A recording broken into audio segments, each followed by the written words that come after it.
Hey, it's Merrick. In the last video, we ended up with this very basic looking webpage. In this video, we're going to see how we can make it look nicer using styles and CSS. We're going to tackle styles first, and then I'll go over the more feature-rich way of applying styles, which is CSS. As you learned, the HTML language is made up of elements. And remember, elements can have attributes. Well, style is just another attribute. Just like how the ID attribute was used to identify an element, the style attribute is used to change how an element looks on your browser. Let's take a look at how the style attribute works. We'll use the same index.html page we've been working with so far. Say I want the background of the entire page to be black. Let's think back to how this page is structured based on the boxes. Clearly, the element I want to style, if I want to change the entire page, is the HTML element, as this is the one that wraps all the other elements. It's the one that takes up the whole screen. So let's add the style attribute to it. We'll write the name of the attribute, which is style, followed by an equal sign, and then in quotes, we'll write our value.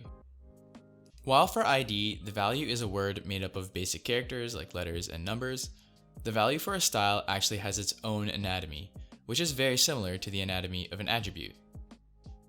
So let's look at that first. It starts with a property.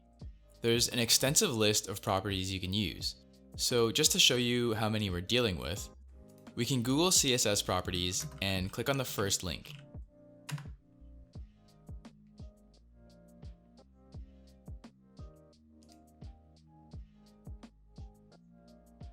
You can see there's a lot we can play with.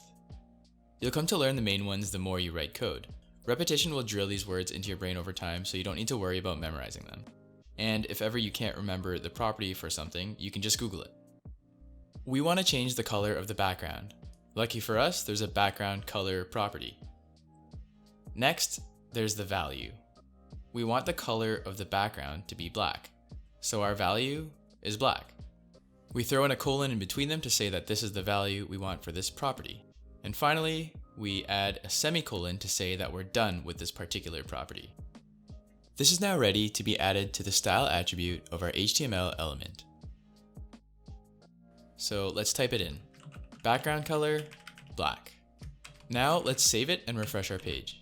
I'm using the shortcut Ctrl+R to refresh the page, but you can hit the refresh button as well. As you can see, the background of our page is now black. But now we can't see our paragraph because the text was also black. So we'll need to change it. Let's make it white. To do this, we'll use the CSS property color. If we go back to our list, you can see that the description of this property sets the color of text. But say I didn't know about this property. I'd Google how to change the color of text CSS. Click the first link, and there it is. The color attribute specifies the color of the text inside a font element. You can ignore the part about the font element. And if you scroll down further, it'll show you an example. So right here it says CSS syntax, and that's exactly what we want, except instead of red, we want white. Let's add this to our paragraph element. Style equals, and then in quotes, color, colon, white, and then semicolon. Save it, refresh the page, and now we can see our text again. The reason we add the semicolon is because we can use more than one property in the style attribute for each element. Let's say we want our paragraph element to have white text and a blue background. We can add background color blue right after our color white. Refresh the page. Now we have two different style properties applied to our paragraph. Now let's also add the ID attribute to our paragraph, just to prove that we can have two attributes on the same element. We'll set it to the value myParagraph. Okay, so writing styles in an HTML attribute like this is called writing inline styles, and it's one way to do this. But there's a better way, and that's with CSS, which stands for Cascading Style Sheets. A style sheet lets us put all of our styles into a separate file, so we don't have to add style attributes to each HTML element. Let me show you why this is useful. Let's say we have 3 paragraphs. We'll copy paste the first one 2 more times. Remember, the ID attribute is used to identify a specific element, so you can't use the same value for multiple elements. We don't actually need the ID right now, so let's just go ahead and remove them for now. Alright, so each of these paragraphs has its own style attribute now. And say we want to change how these look. We want to remove the blue background. To do this, we'd have to delete the background color property on each of our paragraphs. We only have 11 lines of code, but imagine this is 100 or even 1,000 lines of code. This would be extremely tedious to have to do manually. There's a principle in software development called don't repeat yourself, or DRY. And basically it says you want to avoid writing code that does the same thing multiple times if you don't have to. Clearly, all these inline styles are doing the same thing. So let's go ahead and delete the styles from our paragraph attributes, because we're going to hand over control of styles to CSS now. If you refresh the page now, you'll see that our text is black again and we can't see it. So let's create a CSS file. Just like how an HTML file is for HTML code, a CSS file is for style code. Let's click the Create New File icon and type style.css. Okay, we want all of our paragraph attributes to have the same white text. So in our CSS file, we first define our selector. What do we want to select? In this case, it's our paragraph element, which is represented by P. Now we'll open our curly braces, and this is where we can write our style property and value. And it's written in the same format as before. Color, white, semicolon. Hit save and refresh the page in Chrome. But wait, it didn't work. Well, of course, we haven't told our HTML file to use this CSS file yet. What we need to do is connect our CSS file to our HTML page. We can do this by adding the link element within the head section of our page. If you recall, this head section is used to describe information about our page. So let's add the link element. Now, remember I said not all elements have a closing tag? Well, this is one of them. Next, we'll use the rel attribute, which stands for relationship. In this case, the relationship will be a style sheet, which is a term for a CSS file. Then we'll use the type attribute, which specifies the type of file we're about to link. It's a CSS file, so we'll add text/CSS. Finally, we need to point to that CSS file we created. We do this with the href attribute, which refers to the location of the file.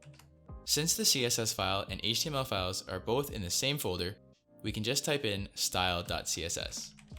Let's refresh again. All our 3 paragraphs have white text again, and we only had to write the code once in our style sheet, instead of 3 times on each of the paragraph elements.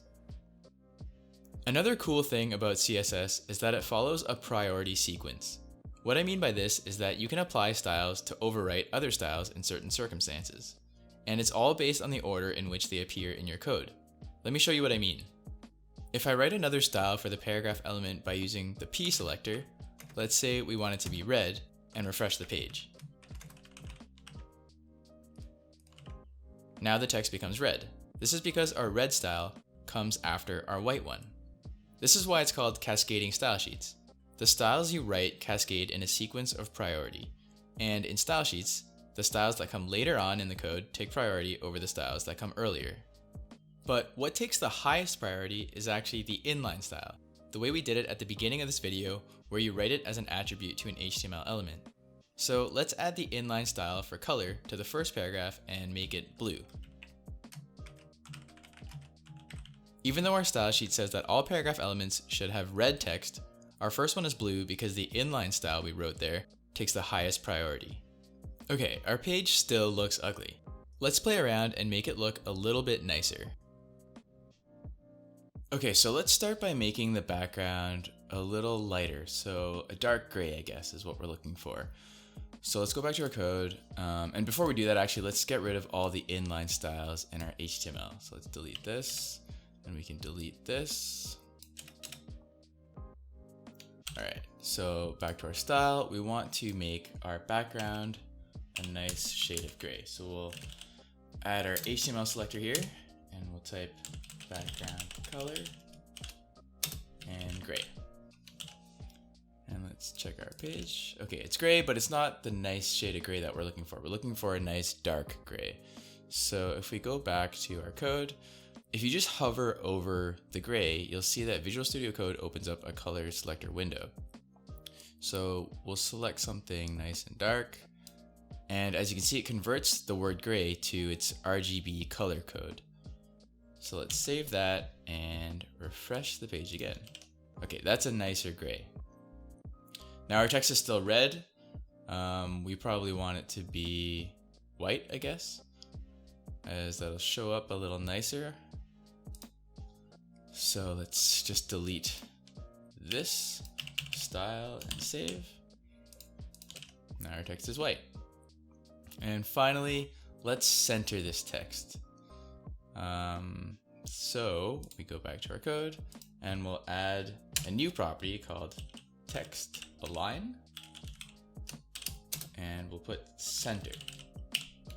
Hit save, and now if you refresh our page, the text is centered. So now our page looks a little nicer. It's still very basic, but presentable. So now we're ready to move on to the next subject, which is JavaScript. I hope you learned something from this video. If you did, please hit the thumbs up button. And if you want more content like this, please subscribe to my channel.